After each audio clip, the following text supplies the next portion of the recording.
রাধে রাধে বন্ধুরা, তোমরা সবাই কেমন আছো? আশা করি ভালো আছো। আজ না তোমাদেরকে আমি একটা নতুন রেসিপি করে দেখাবো। রেসিপিটা হচ্ছে যে এই যে বর্ষাকাল, এখন বর্ষাকালে তো ওল পাওয়া যায়, বেশি পাওয়া যায় ওল। তাই এই ওল দিয়ে তোমাদেরকে আমি একটা নতুন রেসিপি, মানে নতুন রান্না করে তোমাদেরকে আমি দেখাবো। তাহলে চলো আজকে আমি তোমাদেরকে কিভাবে রান্না করতে হয় সেটা দেখাই। হ্যাঁ বন্ধুরা দেখো, আমি গ্যাসটা আগে ধরিয়ে নিয়েছি। এবার আমি কড়াইয়ে তেল দিয়ে দিচ্ছি।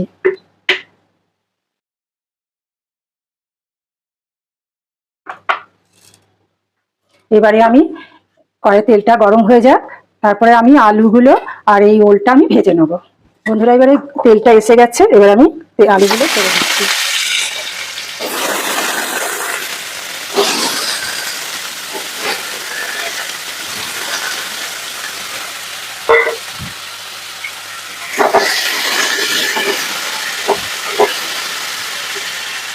এবারে ওলগুলো ছেড়ে দিচ্ছি, একসঙ্গে ভেজে নেব।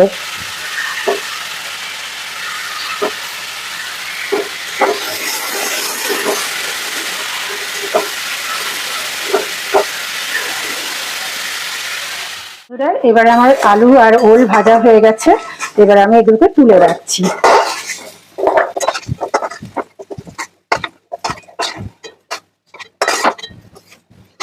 এই কড়াইয়ে আমি আবার তেল দিয়ে দেবো মশলা করার জন্য।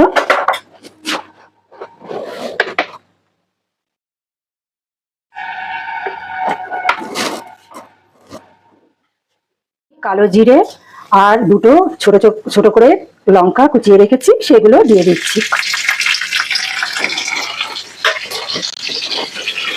ফোড়নের জন্য এগুলো একটু ভেজে নিচ্ছি। এগুলো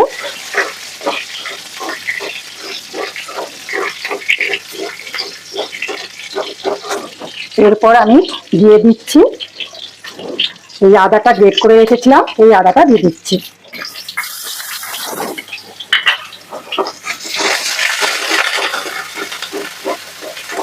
এই রান্নাটা করতে গেলে বন্ধুরা বেশি উপকরণের দরকার হয় না, দুটো তিনটে উপকরণেই এই রান্না। আমি একটু আদাটাকে কষে নিচ্ছি, কারণ ওই কাঁচা গন্ধটা যাতে চলে যায়। এরপর আমি দিয়ে দেবো একটু জিরে গুঁড়ো, সামান্য একটু, 8 চামচ একটু জিরে গুঁড়ো দিয়ে দিলাম।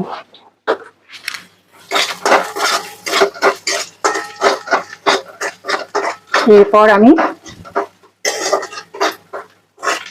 সর্ষে দিয়ে ওল করব বলে আমি এবার একটু সর্ষেটা দিয়ে দিচ্ছি।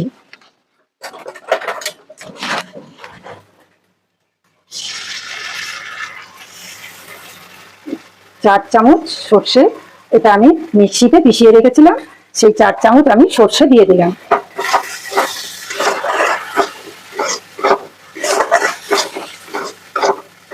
এটাকে একটু কষিয়ে নিতে হবে, মিনিট 2 একটু কষিয়ে নেব।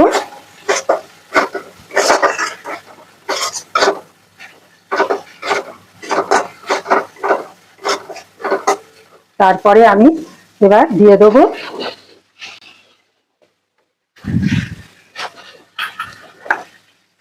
হলুদ, 2 চামচ হলুদ দিয়ে দিলাম।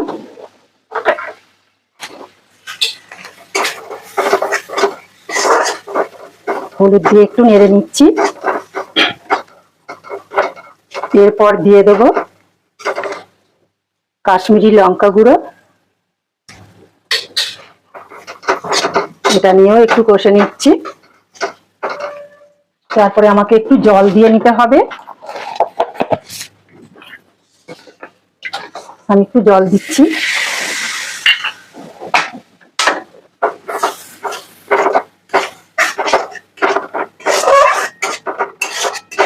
একটু গ্যাসের ফ্লেমটা বাড়িয়ে দিচ্ছি।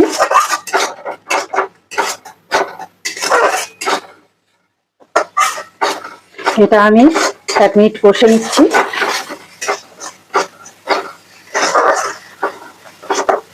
এরপর আমি আলু আর ওলগুলোকে দিয়ে দেবো।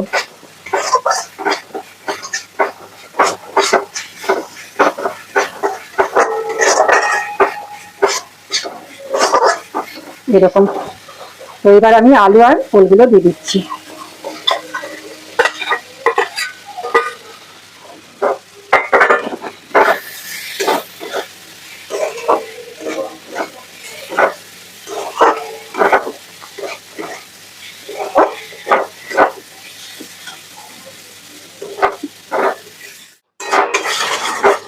আমার এটা 1 মিনিট কষা হয়ে গেল। এবারে আমি দেবো নারকেল কোড়া।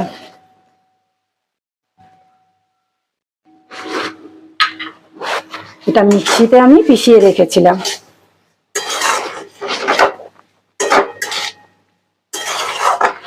নারকেল কোড়া দিয়ে এরপর 2 মিনিট আবার কষিয়ে নিতে হবে।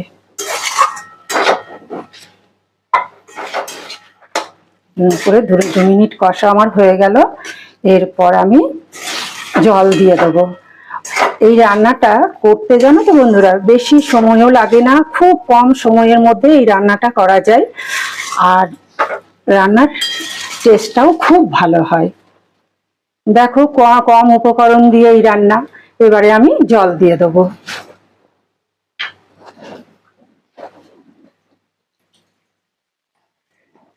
বন্ধুরা, আমার জল দেওয়া হয়ে গেছে। এবারে আমি এটাকে ঢাকা দিয়ে রাখবো। আর আমি তো একটা জিনিস দিতে ভুলে গেছি বন্ধুরা, নুনটা আমি দিয়ে দিই, নুনটা তো আমার দেওয়া হয়নি।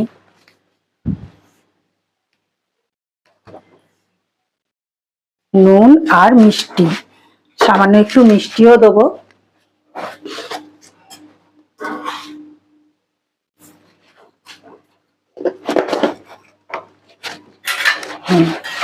আমার নুন মিষ্টি দেওয়া হয়ে গেছে। এবারে আমি এটাকে সেদ্ধ করতে ঢাকা দিয়ে দিচ্ছি। বন্ধুরা, এবারে আমি দেখছি এটা রান্নাটা হয়ে গেছে কিনা।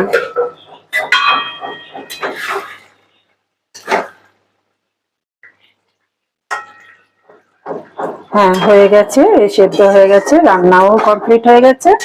এবারে আমি এই রান্নার মধ্যে আর একটা জিনিস দেবো, এই যে কাগজি লেবু, এটা আমি একটু দিয়ে দেবো, স্বাদটা আরো বেড়ে যাবে। এবারে আমি এটাকে একটু নেড়ে নিচ্ছি। আমার রান্না কমপ্লিট হয়ে গেছে। এবারে আমি নামিয়ে নিচ্ছি।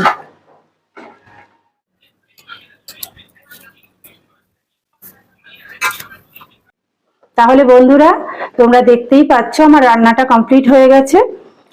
আর এই রান্নাটা তোমাদের যদি ভালো লেগে থাকে তাহলে একটা লাইক দিয়ে বন্ধুদের মধ্যে শেয়ার করে দিও। যদি তোমরা নতুন হয়ে থাকো আমার এই চ্যানেলে, তাহলে চ্যানেলটাকে সাবস্ক্রাইব করে দিও। একটা কমেন্ট করে কিন্তু অতি অবশ্যই জানাবে রান্নাটা কেমন করলাম। তাহলে বন্ধুরা, এখানেই শেষ করছি। তোমরা ভালো থেকো, সুস্থ থেকো, সাবধানে থেকো। নমস্কার।